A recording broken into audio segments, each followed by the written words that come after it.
হযরত ইয়াকুব আলাইহিস সালাম দর্শক দেখুন আমাদের সামনে সেই বিষয়ে অনেক সুন্দর হযরত ইউসুফ আলাইহিস সালামের জন্য তার মনটা পাগল ছিল। একসাথে শুনে এত সুন্দর করে আল্লাহ তারে বানাইছিলেন, ইনশাআল্লাহ। এত তিনি ছিলেন সৌন্দর্যের পিরামিড, যারা দেখলে চোখ ফিরানো যায় না। এমন সুন্দর সুপুরুষ যারা দেখি সেই যুগে সুন্দরী যুবতী মেয়েরা রূপের মোহে পড়ে নিজেদের আঙ্গুলগুলি কেটে ফেলে দিয়েছিল। রূপের মোহে এমন অবশ হয়ে গেছে, আঙ্গুল কেটেছে, হাত কেটেছে, টের পায় নাই। আবার ভুল বুঝবেন না, দুনিয়ার সেরা সুন্দর পুরুষ ইউসুফ আলাইহিস সালাম তা কিন্তু রাসূলের চাইতে বেশি নয়। হযরত উম্মুল মুমিনিন আয়েশা রাদিয়াল্লাহু তাআলা আনহা তিনি বলেছেন, যেই সব সুন্দরী রমণীরা ইউসুফ আলাইহিস সালামকে দেখে রূপের মোহে পড়ে নিজেদের আঙ্গুলগুলো কেটে ফেলেছিল, ওরা যদি আমার হাবিবকে দেখতো, ওরা যদি আল্লাহ রাসূলকে দেখতো, তাহলে হাত কাটতে কাটতে কোন ফাঁকেতে কলিজা কেটে ফেলে দিত, ওরা টের পেত না। আবার বন্ধুগণ, হযরত আইয়ুব আলাইহিস সালাম সন্তানের মায়া, অন্যান্য ভাইরা হিংসায় পড়ে গেল, তারা নিয়ে তাকে কুয়ায় ফেলে দিল।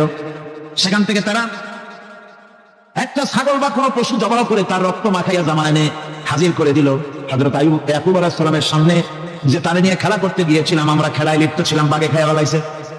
এগুলি কি গল্প? এগুলি কি কোরআন? আল্লাহ পাক শোনাচ্ছেন, বিশ্ববাসীকে শোনাইছেন।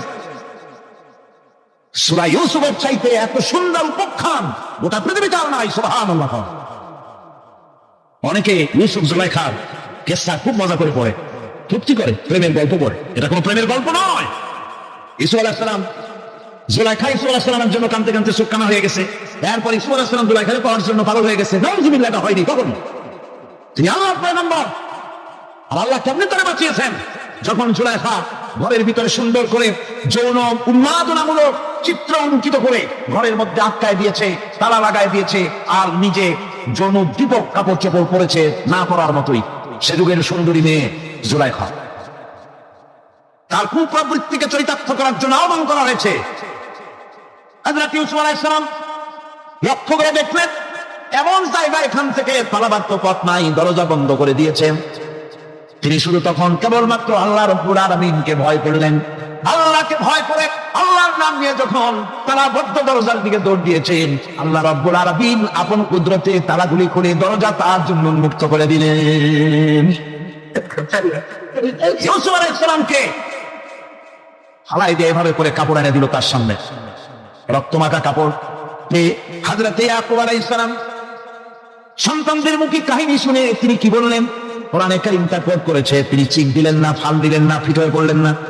তিনি বললেন, কলিজার টুকরা সন্তান তার মরার খবর শুনেছেন। তিনি বললেন কি? ফাসাবরুন জামিলুন ওয়াল্লাহুল মুস্তাআনু আলা মা তাসিফুন।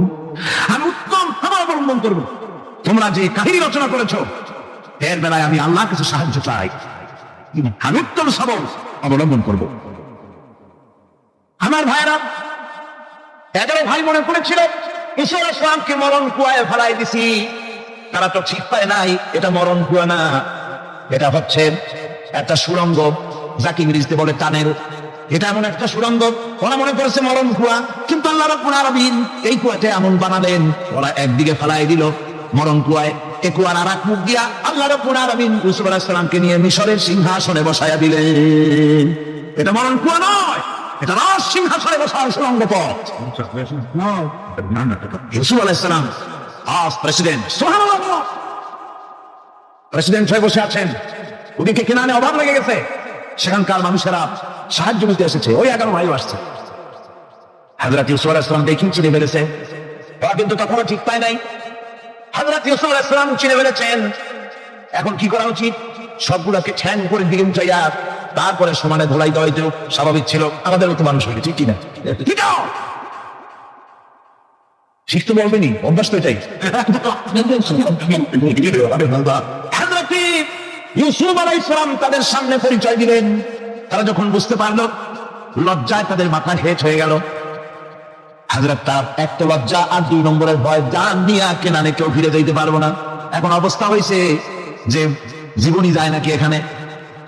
হযরত ইউসুফ আলাইহিস সালাম ভাইদের এই করুণ অবস্থা বুঝতে পারলেন, বুঝে চরম ধৈর্য ধরে তিনি কি বললেন? তিনি বললেন লা তাসরিবা আলাইকুমুল ইয়াউম। ও ভাইরা, তোমাদের বিরুদ্ধে আমার কোনো ক্ষোভ নাই, দুঃখ নাই, বিদ্বেষ নাই, হিংসা নাই, আল্লাহর রাস্তায় মাফ করে দিলাম। আল্লাহু আকবার, সুবহানাল্লাহ। এর নাম পয়গম্বর। এর নাম কি? পয়গম্বর। কিসের লেনিন, কিসের মার্কস? জওয়ানেরা, ভুল পথে মানুষ চলেছিল, আলহামদুলিল্লাহ আল্লাহ এগুলোরে ডাস্টবিনে ফেলাই দিচ্ছে। কারণ আলহামদুলিল্লাহ, আলহামদুলিল্লাহ। পয়গম্বর কারে বলে, কারে বলে পয়গম্বর? কি চরিত্র! রাসূল করিম সাল্লাল্লাহু আলাইহি ওয়াসাল্লাম তাকে একজন সাহাবী বলছিলেন, হুজুর বলছেন এই কামটা করলা না কেন? সাহাবী বললেন, হুজুর আপনি যদি চোখের ইশারায় বলতেন মুখ দিয়ে না কইয়া, তাও তো আমি কামটা করে ফেলতাম, আমি তো বুঝি নাই। হুজুর বললেন, চোখের ছাড়ে ছাড়ে কাজ করা নবুয়তের শান নয়। আল-ওয়াদু হুয়া সারাহা, নবীরা যা করেন তার ডাইরেক্ট, কোনো বক্রতা নাই, স্পষ্ট কথা। আমার ভাইরা, হযরত ইউসুফ আলাইহিস সালাম বিনিয়ামিনকে কাছে নিয়ে পরিচয় দিলেন তার ভাইদের সামনে। কোরআনে কারীম বলছে, ক্বালা আনা ইউসুফ ওয়া হাদা আখি قد من الله علينا إنه من يتقي ويصبر فإن الله لا يضيع أجر المحسنين। আমি ইউসুফ আর এই হচ্ছে আমার ভাই। আল্লাহ আমাদের উপর ইহসান করেছেন।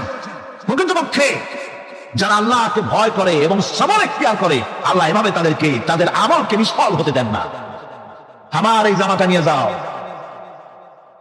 হযরত ইয়াকুব আলাইহিস সালাম পরিবার টুকরা সন্তান ইউসুফ আলাইহিস সালামের বিরহ যন্ত্রণায় ছেলেকে কতদিন দেখে না, কাঁদতে কাঁদতে চোখ দুটো অন্ধ হয়ে গেছে। মিশর থেকে কেনানের দিকে জামা রওনা হয়েছে। কোথায় মিশর, কোথায় কেনান? জামা যখন রওনা হয়ে গেছে, হযরত ইয়াকুব বলতেছেন, আমি যেন আমার ইউসুফের গন্ধ নাকে পেতেছি। জামা চলে এলো, চোখের উপরে রাখলেন, আল্লাহ রাব্বুল আলামিন তাকে চক্ষুষ্মান বানায়া দিলেন। ভাই আমার, পয়গম্বরেরা সবর করে গোটা দুনিয়ার মানুষের সামনে দৃষ্টান্ত সেট করেছে সবরকারী হওয়া। আমার ভাইরা, হযরত ইব্রাহিম আলাইহিস সালামের কথা আল্লাহ পাক কোরআনে কারীমে বলছেন সবরকারী করে, দেখো শেখো সবরকারী করে। আল্লাহ পাক বললেন, ইব্রাহিম তোমার বিবি আর তোমার নবজাতক এই সন্তানকে রেখে আসো মক্কা নগরীতে। তিনি চলে গেলেন, সেখানে ঘর নাই, বাড়ি নাই, কিচ্ছু নাই, চতুর্দিকে ধুধু বাটু আর মরুভূমি। হযরতে হাজরা বলছেন, ইব্রাহিম সামান্য পানি আর খাবার দিয়া আমার সন্তান শুদ্ধ এখানে রেখে দিতেছো, আমি কি অপরাধ করেছি? কোনো জবাব নাই। দুইবার তিনবার বলার পরে হাজরা বলছেন, ইব্রাহিম গো, তবে কি আমার আল্লাহর হুকুম মতো আমারে রেখে যাচ্ছ নাকি? হযরত ইব্রাহিম আকাশের দিকে আঙ্গুল উঁচু করলেন। কথা বলবেন, বাক শক্তি বেরোচ্ছে না। 80 বছর বয়সের সময় একটা বাচ্চা আল্লাহ তাআলা দিচ্ছেন। আর এমন বাচ্চা, পয়গম্বরের ছেলে, কি সুন্দর চেহারা, মরুভূমির উপরে ফেলাই দিয়ে রওনা হয়ে যাচ্ছেন। মুখ দিয়ে কথা সরছে না, আকাশের দিকে দেখালেন। হযরত হাজরা বুঝতে পারলেন। হযরত হাজরা বলেন, ইব্রাহিম কোনো চিন্তা নাই, নিশ্চিন্ত মনে বাড়ি ফিরে যাও। আমি আমার আল্লাহর উপরে এতটা ভরসা করি, আল্লাহর হুকুমে যদি আমার এখানে রেখে যেয়ে থাকো, আল্লাহ পাক আমাকে আর আমার কলিজার টুকরা ইসমাইলকে পানিতে আর খাবারে মারবেন না, অবশ্যই তিনি ব্যবস্থা করবেন। ব্যবস্থা হয়ে গেল। হযরত ইসমাইল বড় হয়ে গেলেন। আল্লাহ পাক প্রমাণ করলেন, জবাব দাও ছেলেকে। হযরত ইব্রাহিম আলাইহিস সালাম যখন জবাহের প্রস্তাব করলেন, হযরত ইসমাইল তো আপত্তি করতেন, বাবাজি আমার মায়ের আর আমাকে বাচ্চা অবস্থা ফেলে গেলেন, খাবার দেন নাই, পরার দেন নাই, বছরের পর বছর আমাদের এখানে কাটলো, দেখতেও আসেন নাই, আজ আসছেন জবাব দিতে। এটা কেমন কথা? কি ধরনের বাপ আপনি? এরকম বলছে নাকি? এরকম বলছে? হযরত ইব্রাহিম আলাইহিস সালাম প্রস্তাবটা কিভাবে পারলেন? আল্লাহ পাক কোরআনে কারীমের দৃষ্টান্ত রেখে দিয়েছেন। আল্লাহ পাক বলছেন, হযরত ইব্রাহিম ছেলেকে বললেন, ইয়া বুনাইয়া, ইয়া বুনাইয়া, হে আমার কলিজার টুকরা, লাডলা, হে আমার কলিজার টুকরা সন্তান, ইন্নী আরা ফিল মানাম আন্নী আযবাহু, আমি স্বপ্নে দেখছি আমি যেন তোমাকে জবাব করতেছি। ফানজুর মাযা তারা, তোমার রায় কি বলো? আমি তো স্বপ্নে দেখছি যে আমি তোমার জবাব করতেছি, এখন তোমার রায় কি, তোমার মত কি? হযরত ইসমাঈল আলাইহিস সালাম শুনিয়ে দিলেন দৌড় নাকি? না, হযরত ইসমাঈল আলাইহিস সালাম ধৈর্যের প্রতীক, তিনি কি কথা বললেন? তার মুখের কথা কোরআন শরীফে আল্লাহ পাক উঠায় দিলেন। হযরত ইসমাঈল বললেন, ইয়া আবাতি ফাআল মা তু'মারু সাতাজিদুনি ইনশাআল্লাহু মিনাস সাবিরিন।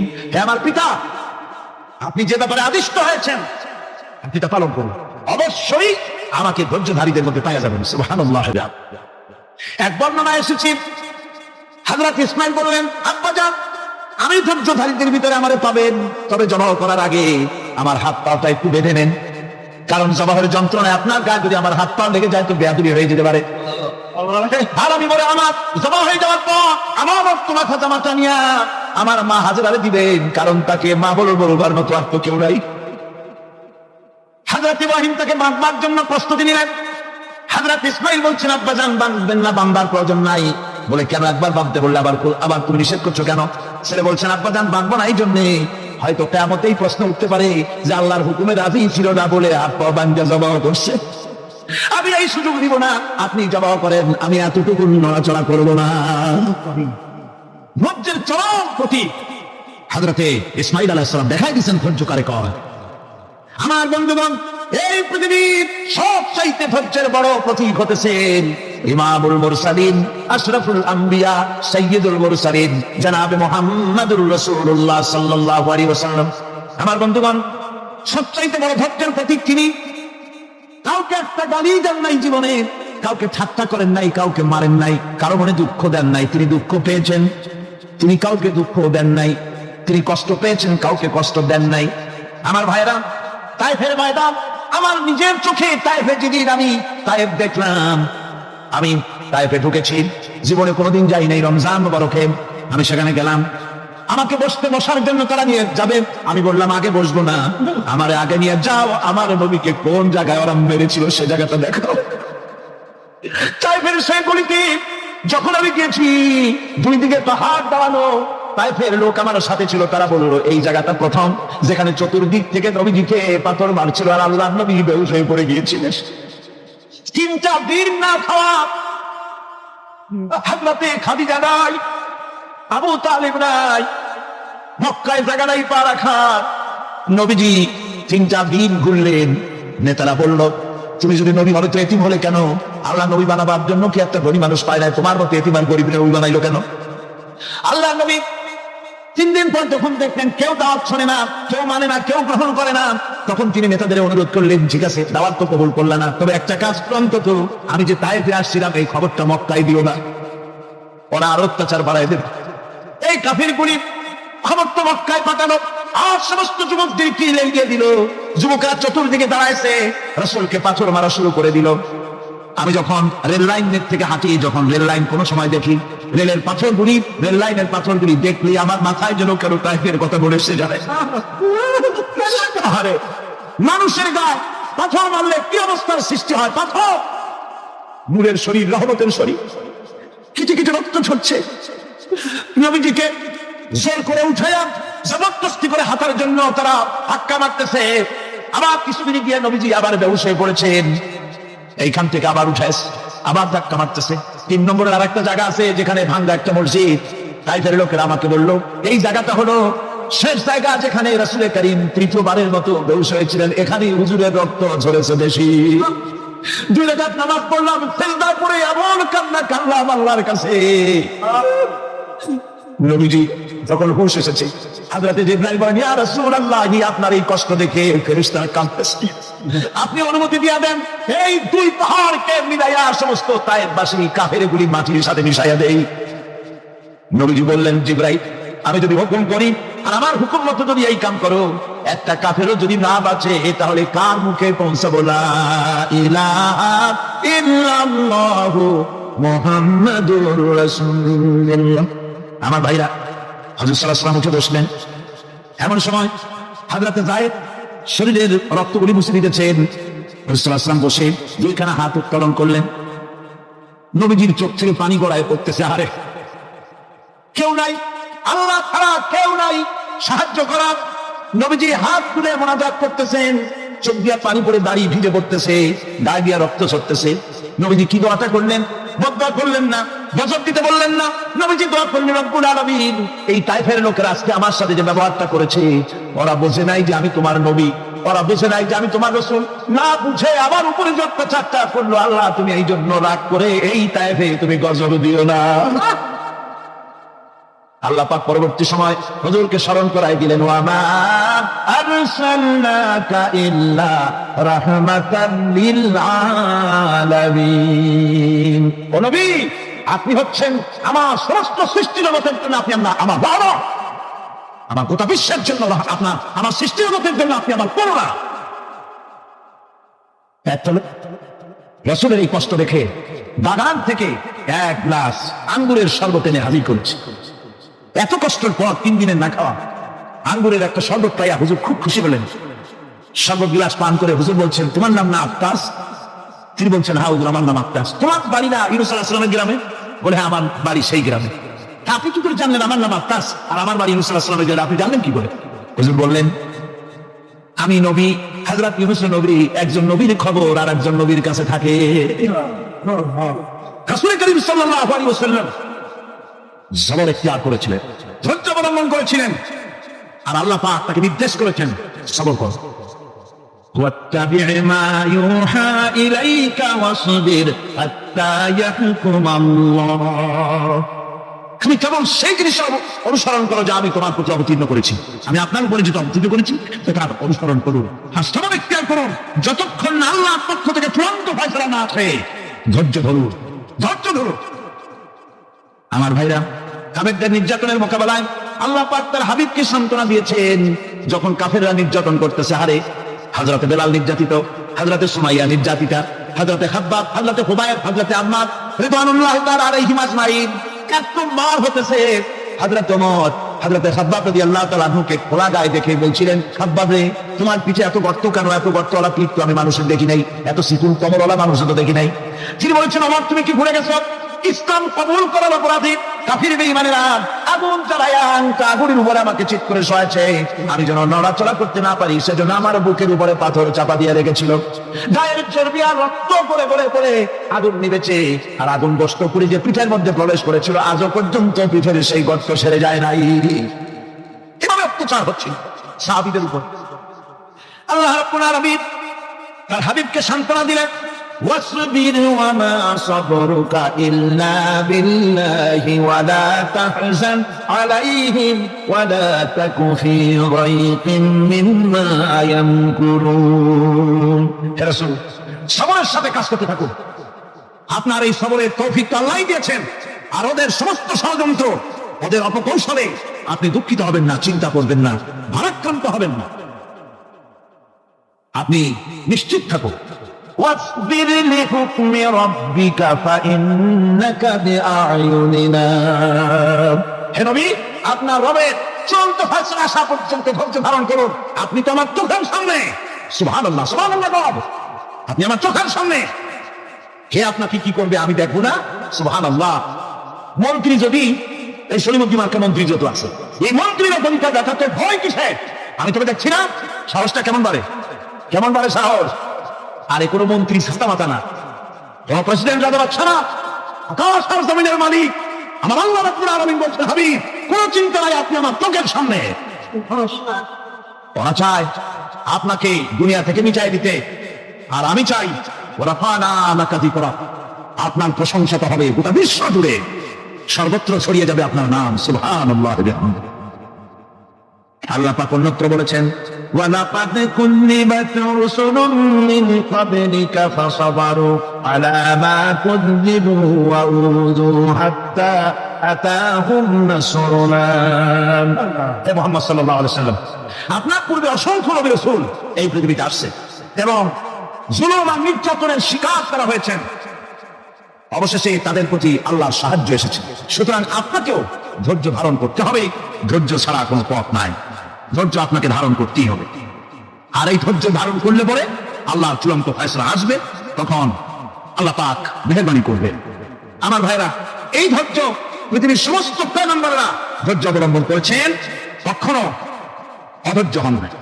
দিন কায়েমের সংগ্রামে নবী রাসূলগণ দারুণ ভাবে সবর ইখতিয়ার করেছেন। বৃদ্ধবাদীদের সকল রকমের নির্যাতন, অপকৌশল, ষড়যন্ত্র, এই সব কিছু মোকাবেলা করেছেন ধৈর্যের নীতি অবলম্বন করি। কখনো ধৈর্য চুরি তাদের মধ্যে ঘটেনি, বরং আল্লাহ রাব্বুল আলামিন তাদের প্রতি সন্তুষ্ট হয়েছেন যারা এই ধৈর্য ধরেছেন। যাদের উপরে সন্তুষ্ট হয়ে আল্লাহ রাব্বুল আলামিন বলেছেন ওয়া কাআইয়িম মিন নাবিয়্যিন কাতালা মাআহু রিব্বিয়ুন কাসীর। এর আগে অনেক নবী এসেছিলেন যাদের সাথে বহু আল্লাহর লোক লড়াই করেছেন।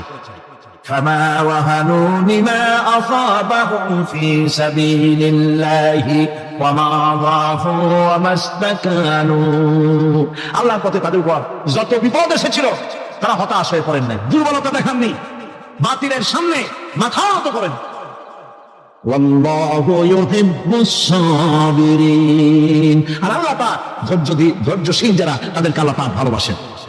আমার ভাইরা, ধৈর্যের পরিচয় রাসূল করিম সাল্লাল্লাহু আলাইহি ওয়াসাল্লাম উহুদের ময়দানে যখন আক্রান্ত হয়ে গেলেন, চতুর্দিকে কাফেররা ঘিরে ধরেছে, বাঁচার কোনো পথ নাই। সাহাবায়ে কেরাম রাসূলকে পাহারা দিলেন। যারা রাসূলকে পাহারা দিতে দাঁড়াইছেন, জীবন দিয়া পাহারা দিতে দাঁড়ায় গেছে, রাসূলের দিকে মুখ দিয়া পিঠটা বাইরের দিকে দিয়ে রাসূলকে পাহারা দেওয়া শুরু করেছেন।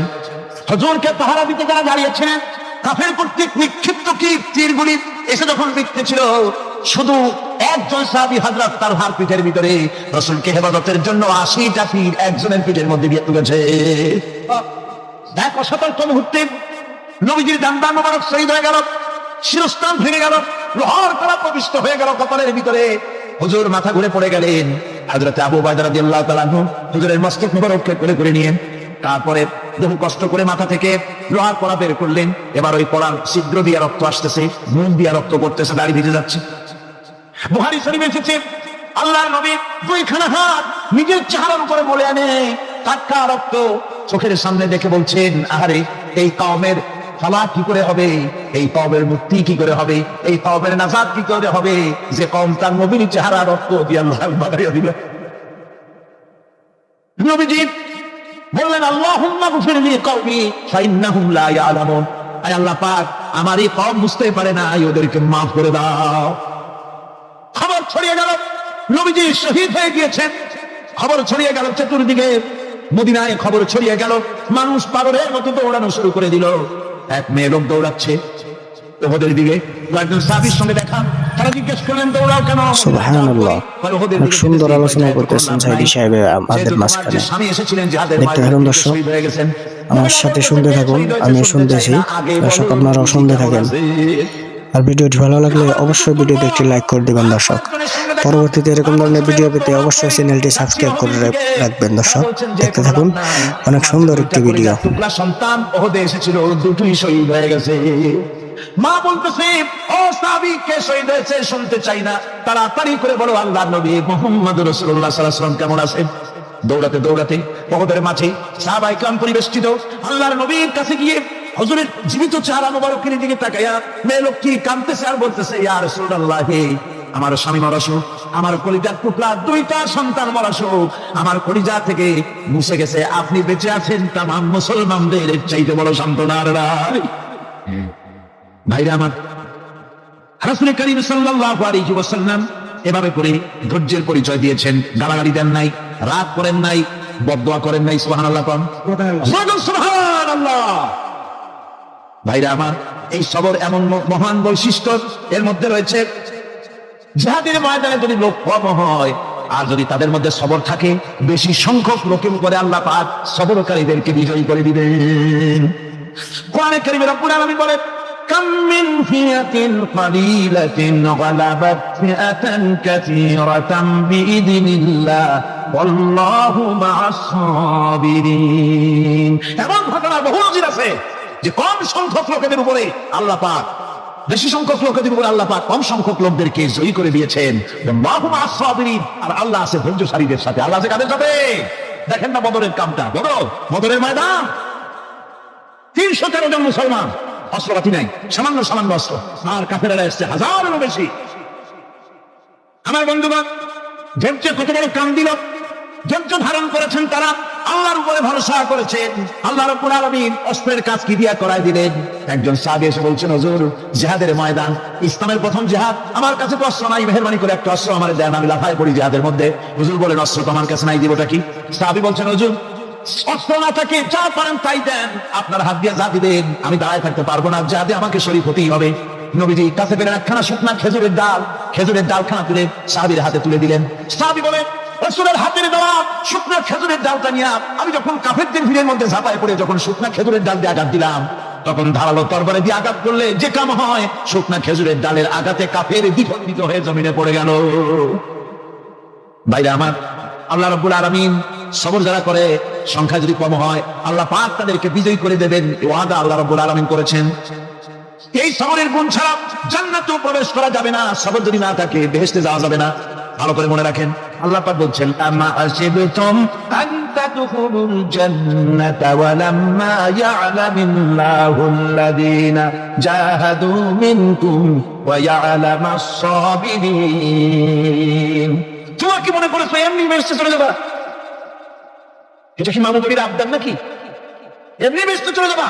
অথচ আল্লাহ রাব্বুল আলামিন এখনো দেখেন নেননি যে তোমাদের মধ্যে কারা জিহাদ করতে প্রস্তুত, কারা তোমাদের মধ্যে জিহাদ করে জান দেওয়ার জন্য প্রস্তুত, আর কারা ধৈর্যধারী, এটা আল্লাহ এখনো দেখে নেন নাই। সুতরাং যার হক এবং বাতিলের সংগ্রামে লিপ্ত হতে হবে। আল্লাহ দেখতে চান কারা জীবন দিতে চায়। সুতরাং ইসলামী আন্দোলনে যারা শরীক হবে, তাদের বিপদ এবং মুসিবত দিয়ে আল্লাহ রাব্বুল আলামিন তাদের সাহসিকতা এবং ধৈর্যের পরীক্ষা নিবেন। কোরআনে কারীম বলছেন, وَلَنَبْلُوَنَّكُمْ حَتَّى نَعْلَمَ الْمُجَاهِدِينَ مِنكُمْ وَالصَّابِرِينَ وَنَبْلُوَ أَخْبَارَكُمْ। অবশ্যই আমি তোমাদেরকে পরীক্ষার সম্মুখীন করব, আর তোমাদের মধ্যে সত্যিকার মুজাহিদ, দৃঢ়তা অবলম্বনকারী কারা, আমি তা দেখব। এরা যেন আমি দেখে নিতে পারি, সেই জন্য আমি বিপদ এবং মুসিবতের মধ্যে তোমাদের ফেলবো। ধৈর্যধারীদের উপরে আমার রহমত অবশ্যই থাকবে। খবর এমন এক সম্পদ যা ধারণ করলে পরে আল্লাহ রাব্বুল আলামিন রাষ্ট্রীয় ক্ষমতা দান করে দেন। সুবহানাল্লাহ, জেনে দেন সুবহানাল্লাহ। ধৈর্য ধারণ করলে আল্লাহ রাষ্ট্রের মতো বিরাট নিয়ামত আল্লাহ হাতে তুলে দিবেন। তার প্রমাণ কোরআন শরীফ আল্লাহ বলছেন, বনী ইসরাঈলরা মিশর থেকে যখন বহিষ্কার হয়ে গেল, তাদের যখন পা রাখার কোনো জায়গা থাকলো না, বনী ইসরাঈলরা মিশর থেকে যখন বহিষ্কার হয়ে গেল, এরপরে আল্লাহ পাক তারা যখন ধৈর্য অবলম্বন করলো, আল্লাহ পাক তাদের ব্যাপারে বলছেন, ওয়া আওরাসনাল কওমাল্লাযীনা কানু ইসতাদআফুনা মাশারিকাল আরদি ওয়া মাগারিবাহা আল্লাতী বারাকনা ফিহা। আর তাদের স্থলে আমি নির্যাতিত লোকদেরকে প্রতিষ্ঠিত করলাম। পশ্চিম এবং উত্তরে তাদেরকে আমি পশ্চিম এবং পশ্চিম এবং পূর্বে উত্তরাধিকারী তাদেরকে বানায় দিলাম। বিরাট এলাকা তাদের হাতে আমি তুলে দিলাম। ওয়া তাম্মাত কালিমাতু রাব্বিকাল হুসনা আলা বানি ইসরাঈলা বিমা সাবারু। আর এভাবে করে আল্লাহ পাক তার কথাকে পূর্ণ করলেন বনী ইসরাঈলদের উপরে সবর ইখতিয়ার করার জন্য। ধৈর্য ধারার কারণে আল্লাহ পাক রাষ্ট্রের মালিক তাদের বানায় দিলেন। সুবহানাল্লাহ। সবর যদি করা হয়, কেউ যুদ্ধ যদি বাঁধে, যদি জাহাজ শুরু হয়ে যায়, আল্লাহ পাক বলেছেন ফেরেশতা দিয়ে সাহায্য করবে। যদি সবর থাকে, তোমাদের সবর থাকলে আল্লাহ কি দিয়ে সাহায্য করবে? ফেরেশতা। কোরআনে কারীম বলছে, বালা ইন তাসবিরু ওয়া তাত্তাকু ওয়া ইয়াতুকুম মিন ফাওরিহিম হাদা ইউমদিদুকুম রাব্বুকুম বিখামসাতি আলাফিন মিনাল মালাইকাতি মুসাউমিমিন। হ্যাঁ, তোমরা যদি ধৈর্য অবলম্বন করো আর আল্লাহকে ভয় করে চলো, তাহলে এক্ষুনি আল্লাহ রাব্বুল আলামিন তোমাদের জন্য কাতারে কাতারে শৃঙ্খলাবদ্ধ 10,000 ফেরেশতা দিয়ে তোমাদেরকে সাহায্য করবেন। সুবহানাল্লাহ। তোমাদেরকে ফেরেশতা দিয়ে সাহায্য করা হবে। তোমরা যদি সবর ইখতিয়ার করো, তাহলে সংখ্যা যদি কম হয়, বেশি সংখ্যার উপরে জয়ী করে দেব। ইয়াকুম মিনকুম 20 সাবিরুনা ইয়াগলিবু মিআতাইন। যদি তোমাদের ভিতরে ধৈর্যশীল 20 জন হয়, আমি 200 কাফেরের বিরুদ্ধে তোমাদেরকে জয় করে দেবো। সুবহানাল্লাহ। তোমরা যদি হও ধৈর্যশীল 200 কাফেরের উপরে তোমরা জয়যুক্ত হয়ে যাবে। আর বিপদ আর মুসিবতে যারা ধৈর্য ধরে, তাদের জন্য আল্লাহর পক্ষ থেকে সুসংবাদ। সুসংবাদ কাদের জন্য? ধৈর্যধারীদের জন্য। কোরআনে কারীম বলছে, ওয়াবাশশিরিস সাবিরিনাল্লাযীনা ইযা আসাবাতহুম মুসিবাতুন ক্বালু ইন্না লিল্লাহি ওয়া ইন্না ইলাইহি রাজিউন। সুসংবাদ সেই সব ধৈর্যশালীদের জন্য যারা নাকি বিপদ এবং মুসিবতে আসলে যারা বলে, কি বলে? বলেন আমার সাথে, ইন্না লিল্লাহি ওয়া ইন্না ইলাইহি রাজিউন। এটা শুধু আমাদের লোকেরা কেউ মরলে পড়ে, এটা শুধু মরার সময় নয়, বরং যে কোনো বিপদ আর মুসিবত এলে মুমিন বান্দা যারা তারা কি করবে? ইন্না লিল্লাহি ওয়া ইন্না ইলাইহি রাজিউন। নিশ্চয়ই আমরা আল্লাহর জন্য এবং আমাদের সকলকেই আল্লাহর কাছে ফিরে যেতে হবে, প্রত্যাবর্তিত হতে হবে। সবরকারীদের জন্য রয়েছে জান্নাতের সুউচ্চ সম্মানের জায়গা। জান্নাতে সবচেয়ে সম্মানজনক জায়গা আল্লাহ রাব্বুল আলামিন ধৈর্যশালীদেরকে দান করবেন। কোরআনে কারীম বলছেন, উলাইকা ইউজজাউনাল গুরফাতা বিমা সাবারু ওয়া ইউলাক্কাউনা ফিহা তাহিয়াতাও ওয়া সালামা। এরা হলো সেই সব লোক যাদেরকে প্রদান করা হবে বেহেশতের সুউচ্চ মঞ্জিল, কারণ তারা সবর ইখতিয়ার করেছিল, তারা সবর করছিল, এই জন্য বেহেশতের সবচেয়ে ভালো জায়গা তাদের দেওয়া হবে। আলহামদুলিল্লাহ, আলহামদুলিল্লাহ। এবং জান্নাতে সবরকারীদেরকে সম্বর্ধনা দেওয়া হবে। খালিদিনা ফিহা হাসনাত মুস্তাকাররান ওয়া মুকামা। চিরদিন তারা জান্নাতের ভেতরে বসবাস করবে এবং কতই না সুন্দর, কতই না উত্তম জায়গা সবরকারীদের জন্য আল্লাহ বেহেশতের মধ্যে রেখে যাবেন। জান্নাতে প্রবেশ করার সাথে সাথে চতুর্দিক থেকে ফেরেশতারা ছুটে আসবে সবরকারীদের জন্য। ওয়াল মালাইকাতু ইয়াদখুলুনা আলাইহিম মিন কুল্লি বাব। চতুর্দিক থেকে ফেরেশতারা তাদেরকে ইস্তেকবাল করবে। কি বলবে? সালামুন আলাইকুম বিমা সাবারতুম ফানি'মা উকবাদ-দার। তোমাদের প্রতি শান্তি বর্ষিত হোক, কারণ তোমরা পৃথিবীতে সবর অবলম্বন করেছিল। কতই না উত্তম জায়গা, কতই না সুন্দর জায়গা আল্লাহ রাব্বুল আলামিন সবরের বিনিময় তোমাদেরকে দান করেছেন। সুতরাং এই সবর হচ্ছে মুসলমানদের জন্য সবচেয়ে বড় নিয়ামত। আজ আমার তো মনে হয় পৃথিবীতে মুসলমানরাই সবচেয়ে বেসবর। ট্রেনে যাবে, বসা নিয়ে বেসবর, টিকিট নিয়ে বেসবর, বাসের মধ্যে বেসবর, বাজারে যাবে বেসবর, স্কুলে যাবে বেসবর, যেখানে যান সব জায়গায় আমরা বেশি অধৈর্য। ঠিক কিনা কর? সামান্য জিনিস নিয়ে ঝগড়া করা, মারামারি করা, এই হচ্ছে আমাদের ট্র্যাডিশন। ধৈর্য অবলম্বন করতে হবে জীবনের সকল ক্ষেত্রে। এই ধৈর্য আমাদেরকে রক্ষা করতে হবে। এই ধরনের ধৈর্য যদি আমরা অবলম্বন করতে পারি, তাহলে আল্লাহ পাক বলছেন, উলাইকাল্লাযীনা সাদাকু ওয়া উলাইকা হুমুল মুত্তাকুন। এরাই হলো ঈমানের দাবিতে সত্যবাদী। কর আলহামদুলিল্লাহ। কারা? না, শুধু সবরকারী না। এই যে 10টা পয়েন্ট বলা হলো, কয়টা পয়েন্ট বলা হয়েছে? 10টি পয়েন্ট। সেই 10টি পয়েন্ট যারা পালন করবে, এরা হলো ঈমানের দাবিতে সত্যবাদী, আর এরাই হচ্ছে প্রকৃতপক্ষের মুত্তাকি। আমরা মুত্তাকি বুঝি দাঁতে সাদা, দাড়ি আশ্রয় না, সাব্বাস উপর গায়ে দিয়ে কোনো জায়গায় পড়ে থাকে। হ্যাঁ, এটা বড় মুত্তাকি, খুব পরেজগা। সারা সৎকার যদি পড়ে তাহলে তো আরো বড় পরেজগা। জি, আর যদি কাপড় চোপড় মোটেও না থাকে তাহলে তো খাদা বাবা হয়ে গেল। জি, নাউযুবিল্লাহ মিন জাহান্নাম। আর আল্লাহ বলছে মুত্তাকি কারে কয়? শোনো, এরা কয় মুত্তাকি যাদের মধ্যে এই 10টা গুণ আছে।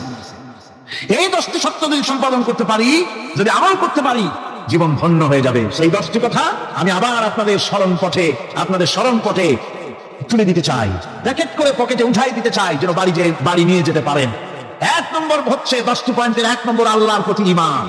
1 নম্বরে আল্লাহর প্রতি ঈমান, 2 নম্বরে পরকালের প্রতি ঈমান, 3 নম্বরে ফেরেশতাদের উপর ঈমান, 4 নম্বরে কিতাবের প্রতি ঈমান, 5 নম্বরে নবীদের প্রতি ঈমান, 6 নম্বরে সহায় সম্বলহীন, নিকটবর্তী আত্মীয়, ইয়তীম, মিসকিন, প্রবাসী, মুসাফির, সাহায্যপ্রার্থী, এদেরকে মুক্ত করার জন্য এদেরকে সাহায্য প্রদান করা, 7 নম্বরে নামাজ প্রতিষ্ঠা করা, 8 নম্বরে যাকাত আদায় করা, 9 নম্বরে ওয়াদা পালন করা, 10 নম্বরে সবর ইখতিয়ার করা। কয়টা হলো? এই 10টি কাজ যদি আমরা পালন করতে পারি, বিপদে মুসিবতে ধৈর্য ধারণ করতে পারি, যত মুসিবত আসুক, আসলে এগুলি কিছু না। মুসিবত আল্লাহ টেস্ট করবেন, মুসিবত দিয়া আল্লাহ টেস্ট করে। দেখা যায় যে এদের শক্তি খুব বেশি, চোখে আপনি দেখতে পারেন, কিন্তু আল্লাহ বলছেন ইন্না কায়দা শাইতানে কানা দাঈফা। বাতিলরা হলো শয়তান। বাতিলরা কি? আর ওদের চক্রান্ত আসলেই দুর্বল। এদের চক্রান্ত আসলে কি? দুর্বল। কাজেই এগুলিকে ভয় করা যাবে না। বিপদে মুসিবতে ধৈর্য ধারণ করে যদি অগ্রসর হওয়া যায়, তো আল্লাহ রাব্বুল আলামিন এই 10টি পয়েন্ট যদি আমল করা যায়, দুনিয়ার শান্তি পাবো, আখিরাতেও শান্তি পাবো। যত মুসিবত আসুক, বিপদ আসুক, ধৈর্যের সাথে মোকাবেলা করতে হবে। ধৈর্যের অর্থ কি? আমি আগেই বলেছি, ধৈর্যের অর্থ হচ্ছে অবিচলতা, দৃঢ়তা, বরদাস্ত করা, সহিষ্ণুতা, দৃঢ়তা, স্থিরতা। ধৈর্যের অর্থ এটা নয় একজন একটা থাপ্পড় মারলো আর আপনি বললেন যে বাবা ব্যথা পাইছে নাকি, তাহলে আর একখান থাপ্পড় দিয়ে দাঁত আমার সবগুলো ভাড়ায় দেবে। এর নাম ধৈর্য নয়। ধৈর্য হচ্ছে পরিস্থিতির মোকাবেলা করতে হবে সহজতার সাথে। এর নাম হচ্ছে ধৈর্য। ওই যে আমি একটা দৃষ্টান্ত দিয়ে থাকি, এক সাপ একবার মুরিদ হয়েছিল এক পীর সাহেবের কাছে। কি বলছিলেন যে আমি তো এইসব সাপটা মুরিদ বানাই না। বুঝি আমার বানা। তারপরে মুরিদ বানায় কিছু অধিকতারে শিখাই দিল, আর বললো খবরদার কাউকে দংশন করবে না। ঠিক আছে, সে যায়া জিজ্ঞাসা শুরু করে দিয়েছে। এর মধ্যে জমিনে রাখাল আসছে, ধান কাটছে, ধানগুলো নিবি কি করে, দড়ি দাড়ি পাচ্ছে না। তো কি করা যায়, বান্ধবে কি দিয়া? সন্ধ্যার পরে অন্ধকারে দেখে যে দড়ি একটা পড়ে আছে। ও যে কি দড়ি তা তো বোঝে না, ওইটা নিয়ে বান্ধবে ভেসাইয়া লেস দিয়ার মাথা দিয়ে এরকম করে বাসে দিয়ে বাঁধছে। সাপ তখন বলতেছে, হায় হায় রে, কেবল যে মুড়ি ধরছি, তা না হলে তুই ঠিক পাইছি যে আমি কি ধরনের দড়ি। এরপরে নিয়ে বাড়ি নিয়ে ভালো সকালে খুলে সাপটার ঘাড় গেছে মস্কিয়া। বহুত কষ্ট করে হুজুরের বাড়ি গিয়ে হাজির কাজে, হুজুর কি একখান জিকের শিখাইলেন, আমার তো ঘাড়টার মস্কে শেষ। আশ্চর্য কথা, কত মানুষ মুড়ি ধরলো, কত কিছু মুড়ি ধরলো, কারণ তো জিকের করলে ঘাড় মস্কে যাবে কেন, এটা কেমন কথা? হুজুর ঘটনায়, আরে বেটা ঘটনা এইটা তুই কি করছিলি? কথা আপনাকে নিষেধ করছেন দংশন করতে, আমি তো দংশন করতে পারিনি। আরে বেটা দংশন করতে নিষেধ করছিলাম, ফোঁস করতে তো নিষেধ করি নাই। তোরে যখন তোর মনে ধরে হাত দিছিল, ফোঁস করে উঠতি, ওই রাখাল লাফ দিয়া বন পার হইয়া দিল্লি চলে যেত। কাজী ধৈর্যের মানে শীতলে পড়ে না। ধৈর্য মানে অবিচলতা, দৃঢ়তা নিয়ে শক্তি সঞ্চয় করে আল্লাহর উপরে ভরসা করে বাতিলের বিরুদ্ধে আদায় করতে হবে, বাতিল উৎখাত ধরে মারতে হবে। অনাটনে, বিপদে, মুসিবতে আর হক আর বাতিলের সংঘর্ষ চলাকালীন ধৈর্য ধারণ করা, এটা হলো সবচেয়ে একটা বড় কোয়ালিটি। কোরআনে কারিমে সবর শব্দটি সবচেয়ে বেশি ব্যবহার করা হয়েছে। সর্বাধিক ব্যবহৃত শব্দ কোনটি? সবর। সবর আরবি একটি মৌলিক শব্দ, এমন একটি মৌলিক শব্দ যার তাৎপর্য অন্য কোন ভাষা দিয়া খবরটা বললে যেমন বোঝানো যায়, অন্য কোন ভাষা দিয়া এটার অর্থ করে এটার হক আদায় করা সম্ভব না। আর এই সবর কোরআনে কারিমে বিভিন্ন জায়গায় বিভিন্ন অর্থে ব্যবহার হয়েছে। যেমন সবর শব্দের অর্থ হচ্ছে অবিচলতা, বাংলায় যা বোঝানো যায়। সবর শব্দের অর্থ হচ্ছে অবিচলতা, দৃঢ়তা, সহিষ্ণুতা, মন মেজাজের সমতা, ধীরতা, স্থিরতা, কষ্ট সহিষ্ণুতা, বরদাস্ত করা। এগুলি এই সবরের এই শব্দ, এই অর্থগুলি কোরআনে কারিমের বিভিন্ন জায়গায় বিভিন্ন রকম এটাকে ব্যবহার করা হয়েছে। সবর একটি মৌলিক মানবীয় গুণ। এই গুণ যার মধ্যে আছে সে তার নৈতিকতার শীর্ষে পৌঁছে যেতে পারে। আর এই গুণটি যার মধ্যে অভাব, এই সবর যার ভিতরে নাই, সে মানুষের পর্যায়ে পড়ে না। যত অসুবিধা, যত কষ্ট, যত রকমের বিপদ মুসিবত, যত রকমের অসুবিধার সৃষ্টি হয়, তার মূলভূত কারণ হচ্ছে ধৈর্যের অভাব, সবরের অভাব। দুনিয়ার সমস্ত নবী রাসূলগণ সবর অবলম্বন করেছেন। তারা ছিলেন সবরের মূর্ত প্রতীক। সবর কাকে বলে দুনিয়াবাসীকে তারা তা দেখিয়ে দিয়েছেন। নিজ নিজ কওমের কাছ থেকে, যখন কওমের কাছে নবীরা দাওয়াত দিয়েছেন, ইসলামের দ্বীনের দাওয়াত দিয়েছেন, তখনই সমাজপতিরা, রাষ্ট্রশক্তি তাদের উপরে, নবীদের উপরে ভেঙে পড়েছে, অত্যাচার করেছে। আল্লাহ পয়গম্বরেরা এই সমস্ত অত্যাচারের মোকাবেলায় চরম ধৈর্যের পরিচয় দিয়েছেন। কোরআনে কারিমে উল্লেখ করা হয়েছে অত্যাচারের মোকাবেলায় আম্বিয়া কিরাম যা বলেছেন সেটা হলো এই, وما لنا ألا نتوكل على الله وقد هدانا سبلنا। আল্লাহ পাক বলেন, পয়গম্বররা বলেছেন আমরা আল্লাহর উপরে ভরসা করব না তো কার উপরে ভরসা করব?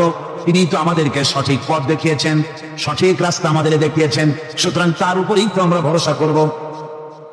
ولنصبرن على ما أذيتمونا وعلى الله فليتوكل المتوكلون। তোমরা আমাদেরকে সব কষ্ট দাও, পীড়ন দাও, সেজন্য আমরা ধৈর্য অবলম্বন করব। তোমরা আমাদেরকে কষ্ট দিচ্ছ, আমরা ধৈর্য অবলম্বন করব আর ভরসা করব কেবলমাত্র তার উপরে যে আল্লাহ রাব্বুল আলামিন আমাদেরকে নবী করে পাঠিয়েছেন। সেই ভরসা করতে হলে সেই আল্লাহর উপরেই তো ভরসা করা উচিত। আমরা সেই আল্লাহর উপরে ভরসা করে আছি। তোমাদের যত খুশি আমাদের বিরুদ্ধে ষড়যন্ত্র করো, আমাদেরকে অত্যাচার করো। কোরআনে কারিমে হযরত হুদ আলাইহিস সালামের ঘটনা আল্লাহ রাব্বুল আলামিন এভাবে এনেছেন। তাম এলাকার মানুষ তার বিরুদ্ধে ক্ষিপ্ত হয়ে গিয়েছে। সমাজের লোক, রাষ্ট্রশক্তি হযরত হুদ আলাইহিস সালামের উপর অত্যাচারের পাহাড় ভেঙে দিয়েছে। হযরত হুদ আলাইহিস সালাম একা মানুষ, সমাজের রাষ্ট্রশক্তির এই দুর্বিষণ দেওয়ার ষড়যন্ত্রের চ্যালেঞ্জ তিনি গ্রহণ করলেন। আর তিনি বললেন, তিনি যেটা বললেন আল্লাহ পাক কোরআনে তা কোট করে দিলেন। দুনিয়ার সমস্ত ইসলামী আন্দোলনের কর্মীদের জন্য আল্লাহ পাক কোট করে দিলেন, সমস্ত মুমিনদের জন্য তা উল্লেখ করলেন। হুদ আলাইহিস সালাম তিনি জাতিকে বললেন, فكيدوني جميعا ثم لا تنذرون। তোমাদের যত ক্ষমতা আছে সমস্ত ক্ষমতা নিয়ে আমার বিরুদ্ধে তোমরা ষড়যন্ত্র করো, আর আমাকে এতটুকুনো অবকাশ দিও না।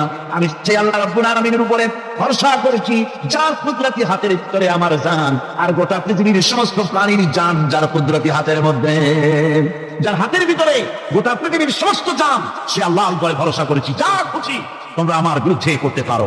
সুবহানাল্লাহ। এটার নাম হলো ঈমান, এটার নাম সাবর, এটার নাম ধৈর্য। এই ধৈর্য আসে ঈমানে কামেল হলে পড়ে এবং আল্লাহর উপরে পরিপূর্ণ বিশ্বাস হলে পড়ে।